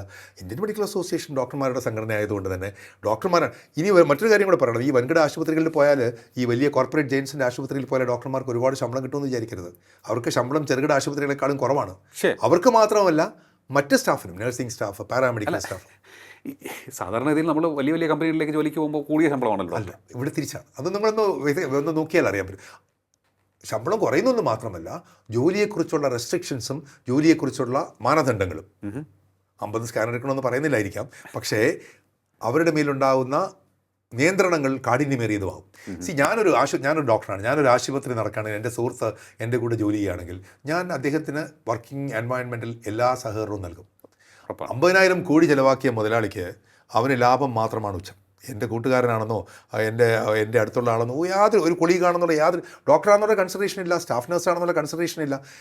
ക്ലിനിക്കൽ എക്സലൻസിനോ പ്രൊഫഷണൽ ഡിഗ്നിറ്റിക്കോ അല്ലെങ്കിൽ പ്രൊഫഷണൽ എക്സലൻസിനോ യാതൊരു വിലയുമില്ലാതെ ഈ കോർപ്പറേറ്റ് ജയൻസ് അവരുടെ ആൾക്കാർ, അവർ ഡോക്ടർമാരുടെ മാത്രമല്ല, മറ്റെല്ലാ വിഭാഗങ്ങളുടെയും ഏറ്റവും കുറച്ച് ശമ്പളം കൊടുക്കുകയും രോഗികളിൽ നിന്നും ഏറ്റവും കൂടുതൽ ധനാഗമന മാർഗം ഉണ്ടാക്കുകയും ചെയ്യും. അവർക്ക് ലാഭം മാത്രമാണ്. ചികിത്സാ ചെലവ് കുത്തനെ കൂടും. അതുകൊണ്ടാണ് ഞങ്ങൾ പറയുന്നത്, ചെറുകിട ആശുപത്രികളെ സംരക്ഷിച്ച് നിർത്താനുള്ള നയം അത് ഏത് സർക്കാർ വന്നാലും അതുണ്ടാവണം. അതാണ് ശരിക്കും പറഞ്ഞാൽ കേരളത്തിൻ്റെ ആരോഗ്യ മേഖലയെ പിടിച്ചു നിർത്താൻ സഹായിക്കുന്നത്. ഡോക്ടർ പറഞ്ഞൊരു കാര്യം ഇപ്പോൾ ഞാൻ ഓർക്കുകയാണ്. കഴിഞ്ഞ 10 വർഷത്തിനിടയിൽ 500 കിടക്കകളോ അതിൽ കൂടുതലോ ഉള്ള ആശുപത്രികളുടെ എണ്ണത്തിൽ 65% വർധനമാണ് ഉണ്ടായത്. എക്സാക്ട്ലി. അതുപോലെ തന്നെ ചെറുകിട ആശുപത്രികൾ കുറേ ചെയ്തു. 1500 ആശുപത്രികളാണ്, 1500 ആശുപത്രികളാണ് പൂട്ടിപ്പോയത്. എനിക്കറിയാം, ഞാനിപ്പം ഇന്ന് തിരുവനന്തപുരത്തിൻ്റെ പെരിഫറി നോക്കൂ. തിരുവനന്തപുരത്തിൻ്റെ പെരിഫറി എന്ന് വെച്ചാൽ ഇപ്പം നെടുമങ്ങാട്, കഴക്കൂട്ടം, അല്ലെങ്കിൽ ആറ്റിങ്ങൽ, അല്ലെങ്കിൽ നെയ്യാറ്റിങ്കര, ഇവിടെയൊക്കെ ഞാൻ പഠിച്ചിറങ്ങുന്ന സമയത്ത് തന്നെ എത്ര ചെറുകിട ആശുപത്രി ഉണ്ടായിരുന്നു, ഒന്നും കാണുന്നില്ല. ശരിയാണ്, എല്ലാം പൂട്ടി. അത് മാത്രവുമല്ല, പൂട്ടിയതിന് മറ്റൊരു കാരണം കൂടെ ഉണ്ട്. പൂട്ടിയെന്ന് മാത്രം നിൽക്കുന്ന ആശുപത്രികൾ തന്നെ, നിലനിൽക്കുന്ന ആശുപത്രികൾ തന്നെ അവർ ഡിഫെൻസീവായി. ക്ലിനിക്കൽ എസ്റ്റാബ്ലിഷ്മെൻറ്റ് ആക്റ്റും മറ്റ് ചില നിയന്ത്രണങ്ങളും വന്നതോടുകൂടി അവർക്ക് ഇതിൻ്റെ നൂലാമാലകൾ, പേഷ്യൻ്റ് സ്റ്റെബിലൈസിങ് ക്ലോസ്, വെന്റിലേറ്ററും ഇൻറ്റൻസീവ് കെയർ യൂണിറ്റ് കാര്യങ്ങളുമൊക്കെ ഈ ചെറുകിട ആശുപത്രികളിൽ ഒരു ഡോക്ടർ ഒരു മുറിയിലിരുന്ന് മരുന്ന് കുറിച്ച് കൊടുക്കുന്ന സംവിധാനങ്ങളിലേക്ക് എത്തിച്ചേരേണ്ട അവസ്ഥ എത്തുമ്പോൾ അവരുടെ ചിലവ് കൂടും. അവർക്ക് HR ഡിപ്പാർട്ട്മെൻറ്റിന് മറ്റ് സ്റ്റാഫിനെ നിയമിക്കണം. അപ്പോൾ അവർക്ക് ഇത് താങ്ങാൻ പറ്റാത്തതായി മാറുന്നു. ഒരു പരിധിവരെ ആശുപത്രി ആക്രമണങ്ങളും കാരണമായി. അപ്പോൾ അങ്ങനെ സംഭവിച്ചപ്പോൾ അവർ ഇൻപേഷ്യൻ്റ് പരിപാടി അങ്ങ് നിർത്തി. ഇൻപേഷ്യൻ്റ് പരിപാടി നിർത്തിയപ്പോൾ ഇവർ സ്വകാര്യ കുത്തക ആശുപത്രികളിലേക്ക് പോയി തുടങ്ങി. ഒരു പരിധിവരെ ഇൻഷുറൻസ് അവരെ ഹെൽപ്പ് ചെയ്യുന്നുണ്ടാവുമായിരിക്കാം. അപ്പോൾ സ്വകാര്യ വലിയ വൻകിട ആശുപത്രികളിലേക്ക് പോയി. മുൻപ് എനിക്കൊരു പനി വന്നു, അല്ലെങ്കിൽ എനിക്കൊരു അക്യൂട്ട് ഗ്യാസ്ട്രോൻട്രൈറ്റിസ് വന്നു, ഡ്രിപ്പ് വേണം, ഇഞ്ചക്ഷൻ വേണം, മരുന്ന് വേണം, ഞാൻ ഒരു രോഗി വരികയാണെങ്കിൽ ഒരു സാധാരണ ചെറിയ ആശുപത്രിയിൽ നൈറ്റ് ഡ്യൂട്ടിയിലിരിക്കുന്ന ഡോക്ടർ ഡ്രിപ്പും കൊടുത്ത് ഇഞ്ചക്ഷനും കൊടുത്ത് ആൻറ്റിബയോട്ടിക്സ് ആവശ്യമാണെങ്കിൽ അതും കൊടുത്ത് പിറ്റേന്ന് രാവിലെ ഡിസ്ചാർജ് ചെയ്ത് വിടും. അതെ, ഇതേ ചികിത്സ കിട്ടാനുള്ള സംവിധാനങ്ങൾ ചെറുകിട സംവിധാനങ്ങളിൽ ഇല്ലാത്തത് കൊണ്ട് അവർ കോർപ്പറേറ്റ് ആശുപത്രികളെ ആശ്രയിക്കുന്ന ലെവലിലെത്തുകയും ഒരു 1000 രൂപയ്ക്ക് നടന്ന ചികിത്സ ഇപ്പം 10,000 രൂപയ്ക്ക് ചെയ്യുകയും ചെയ്യുന്ന ഒരു സിറ്റുവേഷനിലേക്ക് എത്തിച്ചേർന്നു. ഇനി അത് മാത്രവുമല്ല, ഇത്തരം ഗണ്യമായ ചികിത്സാ ചെലവ് കൂടുന്നതോടൊപ്പം അവർക്ക് അടിസ്ഥാനപരമായി കിട്ടേണ്ട കെയർ കിട്ടുന്നുണ്ടോ എന്നുള്ള കാര്യത്തിലും ഒരു സംശയമുണ്ടാകുന്ന രീതിയിലേക്ക് എത്തിച്ചേർന്നതാണ്. ഈ ആക്ടിൻ്റെ മാനദണ്ഡങ്ങൾ അല്ലെങ്കിൽ ഓരോ സംസ്ഥാനത്തിനും ഓരോ രീതിയാണോ ഈ കിടക്കുകളുടെ എണ്ണം നിശ്ചയിക്കുന്നത്? ആണ്. ക്ലിനിക്കൽ എസ്റ്റാബ്ലിഷ്മെൻറ്റ് ആക്ട് സെൻട്രൽ ഒരു ഗൈഡ് ലൈൻ ഉൾപ്പെടെയാണ് ഇന്ത്യയിലുടനീളം വന്നത്. അത് വേണമെന്ന് തന്നെയാണ് പറഞ്ഞത്, റെഗുലേഷൻ വേണമല്ലോ. എന്നാൽ അതിൻ്റെ ഉദ്ദേശം തന്നെ വ്യാജ ചികിത്സ, ക്വാളിഫിക്കേഷൻ ഇല്ലാത്ത ആൾക്കാരെ ചികിത്സിക്കുക, അല്ലെങ്കിൽ ഞാൻ ഇപ്പം ആയുർവേദം, ഹോമിയോ അല്ലെങ്കിൽ മറ്റെന്തെങ്കിലും ചികിത്സാശാസ്ത്രത്തിൽ പഠിച്ചിട്ട് മോഡേൺ മെഡിസിൻ ട്രീറ്റ്മെൻറ്റ് കൊടുക്കുന്നത്, തിരിച്ചു കൊടുക്കുന്നത്, ഇതൊക്കെ നിയന്ത്രിക്കാൻ വേണ്ടിയിട്ടും ഈ വൻകിട ആശുപത്രികളെക്കുറിച്ചുള്ള അല്ലെങ്കിൽ സ്വകാര്യ ആശുപത്രികളെക്കുറിച്ചുള്ള ഒരു പബ്ലിക് ഹെൽത്ത് കൺസേൺസ് അഡ്രസ്സ് ചെയ്യുന്നതിന് വേണം. അതായത് എത്ര പേർ പനിയായിട്ട് വന്നു, എത്ര പേർക്ക് അസുഖമുണ്ട്, ഈ കണക്കുകളെല്ലാം നമുക്ക് വേണമല്ലോ. ഗവൺമെൻറ് സർക്കാർ സംവിധാനങ്ങൾക്കും വേണം. അതെല്ലാം കൂടെ എടുക്കാൻ വേണ്ടി സതുദ്ദേശത്തോട് കൊണ്ട് വന്നു തന്നെയാണ്. അതിന് ദുരുദ്ദേശമൊന്നും ഉണ്ടായിരുന്നില്ല. പക്ഷേ അൺഫോർച്ചുനേറ്റ്ലി ഇപ്പോൾ രാജസ്ഥാനിൽ എനിക്ക് ഞാൻ മനസ്സിലാക്കുന്നത് 50 60 കിടക്കുകൾ ഒഴിവാക്കി കൊടുത്തു. അതായത് ചെറുകിട ആശുപത്രികളെ ഇത് ബാധിക്കാതിരിക്കുക എന്നുള്ള ഒരു പൊതു നയം അവർ സ്വീകരിച്ചു. അത് സംസ്ഥാനത്തിന് തീരുമാനിക്കാം. ഓക്കെ, അതാണ് സർക്കാർ ഞങ്ങളോട് പറഞ്ഞിരിക്കും. ഞങ്ങൾ ചർച്ചയിലേക്ക് പോകുമ്പോൾ 15 കിടക്കുകൾ ഒഴിവാക്കി തരാം എന്ന് പറയാൻ തുടങ്ങിയിട്ട് ഒരുപാട് നാളുകളായി, ഇതുവരെ ആയിട്ടില്ല. Then why? അതിനകത്ത് മറ്റൊരു കാര്യം എന്ന് വെച്ച് കഴിഞ്ഞാൽ കോടതിയിൽ ഒരു കേസ് നടക്കായിരുന്നു. കേസിൻ്റെ വിധിയിൽ ശക്തമായി കോടതി ഒരുപക്ഷെ ബഹുമാന്യ കോടതി എല്ലാ ബഹുമാനത്തോടും കൂടി ന്യായത്തെ നമ്മൾ അംഗീകരിച്ചുകൊണ്ട് തന്നെ പറയുന്നത് വെച്ചാൽ കോടതി നിരീക്ഷിച്ചത് ഇത് സ്വകാര്യ മേഖലയിലെ ചികിത്സയിൽ ഒരു നിയന്ത്രണം ആവശ്യമുണ്ട്, അതുകൊണ്ട് ഇതെല്ലാം ബാധകമാണ്. സർക്കാരിൻ്റെ മറ്റൊരു നയമുണ്ടെങ്കിൽ ആ നയം സൂചിപ്പിക്കണമായിരുന്നു. സൂചിപ്പിച്ചിരുന്നെങ്കിൽ കോടതിയും അത് പരിഗണിക്കുമായിരുന്നു എന്നാണ് ഞങ്ങൾ വിശ്വസിക്കുന്നത്. അല്ല സർ, എൻ്റെ വേറൊരു സംശയം, അങ്ങനെയാണെന്നുണ്ടെങ്കിൽ ഇതേ കർശനമായ നിയന്ത്രണങ്ങൾ ഈ ആക്ടിൻ്റെ പരിധിയിൽ വൻകിട ആശുപത്രികളെയും കൊണ്ടുവരേണ്ടതല്ലേ? NABH അക്രഡിറ്റേഷൻ ഉള്ള ആശുപത്രികൾക്ക് അത് വേണ്ട എന്നൊരു നയം, ആ ഒരു നയം വന്നതോടുകൂടിയാണ് സ്വകാര്യ ആശുപത്രികളെല്ലാം വൻകിട സ്വകാര്യ ആശുപത്രികൾ ഇതിൻ്റെ പരിധിയിൽ നിന്നും വിട്ടുപോവുകയും പാവപ്പെട്ട ചെറുകിട ആശുപത്രികൾ ഈ കൂട്ടത്തിൽ വിട്ടുപോയി. ഇതിനകത്തുള്ള കാര്യം, സ്വകാര്യ ഇൻവെസ്റ്റ്മെൻറ്റ് യാതൊരു സംശയമില്ല ഇവിടെ വേണം. അത് എല്ലാ മേഖലയിലുണ്ട്. ഇപ്പം വിഴിഞ്ഞം പോട്ട് തുടങ്ങി എല്ലാത്തിനകത്തും അതുകൊണ്ട് അത് ഇനവിറ്റബിളാണ്. പക്ഷേ ചികിത്സാ രംഗത്ത് അത് വരുമ്പോൾ അവരുടെ ഉദ്ദേശ ലക്ഷ്യങ്ങളെക്കുറിച്ച് കൃത്യമായ ലാഭത്തിന് വേണ്ടിയാണല്ലോ വരുന്നത്. ആ ലാഭം മാത്രമാണോ അവരുടെ ലക്ഷ്യം എന്നുള്ളത് വിലയിരുത്തുകയും അതിനെ മോണിറ്റർ ചെയ്യുകയും ചെയ്യേണ്ട ഒരു രീതി സർക്കാരിൻ്റെ ഭാഗത്തു നിന്ന് തീർച്ചയായിട്ടും ഉണ്ടാകേണ്ടതായിട്ടുണ്ട്. അതുണ്ടാകാതെ പോകുമ്പോൾ എന്ത് പറഞ്ഞാൽ നമ്മൾ അവരെ പക്ഷേ എനിക്ക് പൊതുവേ പറയുകയാണെങ്കിൽ ഈ വൻകിട കോർപ്പറേറ്റ് ആശുപത്രികൾ മൂലമാണോ ഇവിടെ സ്വകാര്യ മേഖല സർക്കാർ മേഖലയിലെ കാര്യങ്ങൾ, എനിക്കത് വ്യക്തമായ ഉത്തരം പറയാൻ എനിക്ക് കഴിയില്ല. ജനങ്ങൾ വിലയിരുത്തേണ്ട ഒരു കാര്യമാണെന്നാണ് എനിക്ക് തോന്നുന്നത്. തീർച്ചയായിട്ടും. ഒരു കാര്യം കൂടി ഡോക്ടറോട്, ഇപ്പോൾ ഈ സർക്കാർ മെഡിക്കൽ കോളേജുകളിൽ വളരെ വലിയ ചികിത്സകളൊക്കെ തന്നെ, സങ്കീർണമായിട്ടുള്ള ശസ്ത്രക്രിയകളൊക്കെ തന്നെ വളരെ മികച്ച രീതിയിൽ ചെയ്യാൻ സാധിക്കുന്ന സംവിധാനമുണ്ട്. ഞാൻ നേരത്തെ സൂചിപ്പിച്ച പോലെ കോട്ടയം മെഡിക്കൽ കോളേജിൻ്റെ കാര്യം, തിരുവനന്തപുരം മെഡിക്കൽ കോളേജിൻ്റെ കാര്യം, ഈ മെഡിക്കൽ കോളേജുകളിൽ എങ്കിലും ഇതൊക്കെ തന്നെ കാര്യക്ഷമമായി നടക്കുന്നുണ്ട് എന്ന് സർക്കാരിന് ഉറപ്പുവരുത്തേണ്ടതല്ലേ? കാരണം നേരത്തെ പറഞ്ഞതുപോലെ ഈ പാവങ്ങളൊക്കെ എങ്ങനെ പോകും ഈ വലിയ കോർപ്പറേറ്റ് ആശുപത്രികളിലേക്ക്? ഒരു മണിക്കൂർ നേരത്തെ സ്വകാര്യ ആശുപത്രിയിലെ ചികിത്സയ്ക്ക് പനിക്ക് ആയിരങ്ങൾ വേണ്ടിവരുന്ന സാഹചര്യം ഇന്ന് നിലവിലുണ്ട്. അത് വലിയ കോർപ്പറേറ്റുകളിൽ അല്ല, ചെറിയ സ്വകാര്യ ആശുപത്രികളിൽ പോലും വലിയ എമൗണ്ട് ഈടാക്കുന്നുണ്ട്. അപ്പോൾ ആ ഒരു സാഹചര്യത്തിലാണ് ഞാൻ ചോദിക്കുന്നത്, ഈ സങ്കീർണമായ ഈ അവയവ മാറ്റിവെക്കൽ ശസ്ത്രക്രിയയൊക്കെ ഇന്ന് ഒട്ടേറെ പേർക്ക് ചെയ്യേണ്ടി വരുന്ന ഒന്നാണ്. കരൾ മാറ്റിവെക്കൽ വേണ്ടി വരുന്നുണ്ട്, അതുപോലെ തന്നെ കിഡ്നി മാറ്റിവെക്കുന്ന ശസ്ത്രക്രിയ ചെയ്യേണ്ടി വരുന്നുണ്ട്. അപ്പോൾ ഇതൊക്കെ ഈ മെഡിക്കൽ കോളേജുകളിൽ കുറച്ചുകൂടി കാര്യക്ഷമമായി അതെല്ലാം നന്നായി നടന്നുകൊണ്ട് പോകുന്നു എന്ന ഒരു ഫോളോ അപ്പ് എങ്കിലും വേണ്ടതല്ലേ? അബ്സല്യൂട്ട്ലി. സി, ഇപ്പം എല്ലാ ചികിത്സ ഇപ്പം പ്രൈവറ്റ് മേഖലയിൽ എനിക്ക് പറയാനുള്ളതെന്ന് വെച്ചാൽ ഫസ്റ്റ് ആൻഡ് ഫോർമോസ്റ്റ് ഗവൺമെൻറ്റിലാവുമ്പോൾ ഒരു മോണിറ്ററിങ് പ്രോസസ്സിലേക്ക് പോകുന്നതിന് മുമ്പ് ഒരു കാര്യങ്ങളെ ലോകത്തെമ്പാടും ഇപ്പോൾ ചെയ്യുന്ന ഒരു പോളിസി, ഇപ്പോഴല്ല കുറേ വർഷങ്ങളായിട്ടുള്ളൊരു പോളിസിയാണ് പ്രൈവറ്റ് പബ്ലിക് മിക്സാണ്. പ്രൈവറ്റിനെ സ്വകാര്യ മേഖലയെ വേർതിരിച്ച് കാണാതെ അവരുടെ ഗുണങ്ങളും കൂടി എടുത്തുകൊണ്ട് സർക്കാർ മേഖലയുടെ ഗുണങ്ങളും കൂടി എടുത്തുകൊണ്ട് ഒരു പ്രൈവറ്റ് പബ്ലിക് മിക്സ് മോഡലാണ് ഇപ്പോൾ ലോകത്തെമ്പാടുമുള്ളത്. അപ്പോൾ അവരെ ഒറ്റപ്പെടുത്തി സ്വകാര്യ മേഖലയെ മാറ്റി നിർത്തുന്നതിന് പകരം അവരുടെ തെറ്റുകുറ്റങ്ങൾ കണ്ടുപിടിക്കുന്നതോടൊപ്പം അല്ലെങ്കിൽ അവരുടെ കാര്യങ്ങൾ മോണിറ്റർ ചെയ്യുന്നതോടൊപ്പം അതിലെ നല്ല ഗുണങ്ങളും ചേർത്തുകൊണ്ട് പൊതുജനങ്ങൾക്ക് ആവശ്യമായ കാര്യങ്ങളിലേക്ക് എത്തിച്ചേരണം എന്നുള്ളതാണ്. 70% ആൾക്കാർ ഇപ്പോഴും സ്വകാര്യ മേഖലയിലാണ് പോകുന്നത്. 70% ഓഫ് ദ പീപ്പിൾ. അതൊരു വലിയ ചങ്കാണ്. അതൊരു ഓക്കെ, ചിലപ്പോൾ വ്യത്യാസം വന്നിട്ട് 65% ആയിരിക്കാം. പക്ഷേ എങ്കിലും മെജോറിറ്റിയും പോകുന്ന സ്വകാര്യ മേഖലയെ നമുക്ക് മാറ്റി നിർത്താൻ കഴിയില്ല. അപ്പോൾ അവരുടെ നല്ല ഗുണങ്ങളും ഉൾക്കൊണ്ടുകൊണ്ട് പോകണം. ഈ മോണിറ്ററിങ്ങിൻ്റെ കാര്യം പറയാം. തീർച്ചയായിട്ടും എല്ലാ സംവിധാനങ്ങളിലും ഒരു മോണിറ്ററിങ്, ഈ ട്രാൻസ്പ്ലാന്റ് സർജറി മാത്രമല്ല, എല്ലാ ചികിത്സയിലും ഒരു മോണിറ്ററിങ് ആവശ്യമാണ്. അത് ഡോക്ടർമാർ തന്നെ ചെയ്യേണ്ടതാണ്. സർക്കാർ മോണിറ്ററിങ്ങിനും അപ്പുറം അതിനകത്തൊരു ഗൈഡ് ലൈൻ ഉണ്ടാവണം. പ്രോട്ടോക്കോളിനും അപ്പുറം ഒരു ഗൈഡ് ലൈൻ ഉണ്ടാവണം. അത് വിലയിരുത്തുകയും അത് ശരിക്കും ഒരു പരിധിവരെയൊക്കെ നമ്മുടെ സംവിധാനങ്ങളിൽ അത് നടക്കുന്നുണ്ട്. മീൻസ് ഡോക്ടർമാർ തന്നെ ഇൻറ്റേർണലി, ഇപ്പം ഞാനൊരു സർജറി ചെയ്യുന്നു, ഇപ്പോൾ ഈ സർജറി കാട്ടി മറ്റേ സർജറി, അതാണ് നമ്മളുടെ എന്താ പറയുക, ഒരു മെഡിക്കൽ എഡ്യൂക്കേഷൻ്റെ ഭാഗമായിട്ട് നടക്കുന്ന കോൺഫറൻസുകളിലും മറ്റു കാര്യങ്ങളും ഡിസ്കസ് ചെയ്യുന്നത്. അത് നിയമപരമായി അല്ലെങ്കിൽ അതൊരു മാൻഡേറ്ററി ആയി മാറ്റുന്ന തരത്തിലേക്കുള്ള ഒരു സംവിധാനം ഏർപ്പെടുന്നത് തീർച്ചയായിട്ടും ആവശ്യമാണ്. പല വിദേശ രാജ്യങ്ങളിൽ അതുകൊണ്ട് താനും. സി, കോംപ്ലിക്കേഷൻസ് എന്ന് പറഞ്ഞ ഒരു ബുക്കിനകത്ത് അവർ വളരെ വ്യക്തമായിട്ട് ചില കാര്യങ്ങൾ പറയുന്നുണ്ട്. അവർ പറയുന്നത് വെച്ചാൽ അവർ ഒരു മോർബിഡിറ്റി ക്ലിനിക്കുണ്ട്. അവിടെ ഡോക്ടർമാർ മാത്രമല്ല എല്ലാ സ്റ്റാഫും വരും. എന്നിട്ട് അവർ ചെയ്യുന്ന വിദേശ രാജ്യങ്ങളൊക്കെ നടക്കാം. നമുക്ക് ഇവിടെ ഉണ്ട് ഇപ്പോഴും പക്ഷേ നമ്മൾ ഓപ്പൺ ആയിട്ടില്ല. എന്തൊക്കെ തെറ്റുപറ്റി, എന്തൊക്കെ തെറ്റ് ഒഴിവാക്കാമായിരുന്നു, എന്തൊക്കെ കോംപ്ലിക്കേഷനാണ് ആൻറ്റിസിപ്പേറ്റ് ചെയ്തത് എന്ന് ഡോക്ടർമാർ ഓപ്പണായിട്ട്, അവിടെ ആരെയും ശിക്ഷിക്കുന്നില്ല. This is a internal discussion. ഡോക്ടർമാർ ഡിസ്കസ് ചെയ്യും, ബാക്കി എല്ലാവരും ഡിസ്കസ് ചെയ്തിട്ട് അവരുടെ കാര്യങ്ങൾ പറയുന്നു. അപ്പോൾ ഇൻറ്റേർണലി നെക്സ്റ്റ് ടൈം ആ തെറ്റ് പറ്റാതിരിക്കാനുള്ള കറക്ഷൻ, ആ ഒരു സിസ്റ്റം വളരെ ഇപ്പോഴും നമ്മുടെ ഇടയിലെ ഒരു മൊർട്ടാലിറ്റി അസസ്മെൻറ്റും മോർബിഡിറ്റി ക്ലിനിക്കൊക്കെ ഉണ്ട്. പക്ഷേ അത് കുറച്ചുകൂടെ സുദൃഢമായി മാറും. കേരളത്തിൻ്റെ ആരോഗ്യ മോഡൽ വീണ്ടും നിലനിൽക്കണമെങ്കിൽ ഇത്തരം വ്യാപകമായ ഒരു നവോത്ഥാനം കേരള മോഡലിന് വേണം. കാരണം ഡോക്ടർ പറഞ്ഞ ആ ഒരു വൻകിട കുത്തകകൾ ആശുപത്രികളെ കൈക്കലാക്കുന്ന, വിഴുങ്ങുന്ന ഒരു രീതിക്ക് നിയന്ത്രണം ഏർപ്പെടുത്തിയില്ല എന്നുണ്ടെങ്കിൽ വലിയ അപകടമാണ് പതിയിരിക്കുന്നതെന്ന് ഞാൻ ഉറച്ചു വിശ്വസിക്കുകയാണ്. കാരണം ഈ ഏറ്റെടുക്കുന്ന കുത്തകകളുടെ കൂട്ടത്തിൽ ഫാർമസി കമ്പനികൾ പോലുമുണ്ട്, ജയൻസ് പോലുമുണ്ട്, ഫാർമ ജയൻസ് പോലുമുണ്ട്. നമുക്കറിയാം, ഇപ്പോൾ ഇന്നത്തെ കാലത്ത് ഒരു മരുന്ന് പോലും വിശ്വസിച്ച് കഴിക്കാൻ പറ്റാത്തൊരു സാഹചര്യമാണ്. കുറിക്കപ്പെടുന്ന ചില മരുന്നുകൾ കഴിക്കുമ്പോൾ മറ്റൊരു അസുഖത്തിലേക്ക് നമ്മളെ കൊണ്ടുചെന്ന് എത്തിക്കുന്ന ഒരു രീതിയിലേക്ക്, അത്രയും ഒരു മോശപ്പെട്ട രീതിയിലേക്ക് കാര്യങ്ങൾ പോകുന്നത് കൊണ്ടാണ് ഞാൻ പറയുന്നത്. അപ്പോൾ എന്തായാലും ആ ഒരു പഴയ കേരള മോഡൽ വീണ്ടും നമ്മുടെ നാട്ടിൽ വേണം. അതിന് കാലത്തിനനുസരിച്ചുള്ള മാറ്റങ്ങളോടുകൂടി, വേണ്ടത്ര സ്റ്റാഫുകളോടുകൂടി, പൊതുജനങ്ങളോട് എമ്പതി കാണിക്കുന്ന രീതിയിൽ കൊണ്ടുവരണം എന്നുള്ളതാണ് എൻ്റെ അഭിപ്രായം. ഡോക്ടറുടെയും അത് തന്നെയാണ് അഭിപ്രായം. അത് എത്രയും വേഗം നടക്കട്ടെ. പോളിസി മേക്കേഴ്സാണ് അതിൽ തീരുമാനമെടുക്കേണ്ടത്. വളരെയധികം നന്ദി ഡോക്ടർ, ഇത്രയും സമയം ടോക്കിംഗ് പോയിന്റുമായി സംസാരിച്ചത്. ടോക്കിംഗ് പോയിന്റിൻ്റെ ഈ അധ്യായം ഇവിടെ പൂർണ്ണമാകുന്നു. ഇനി അടുത്ത എപ്പിസോഡിൽ കാണാം നമുക്ക്.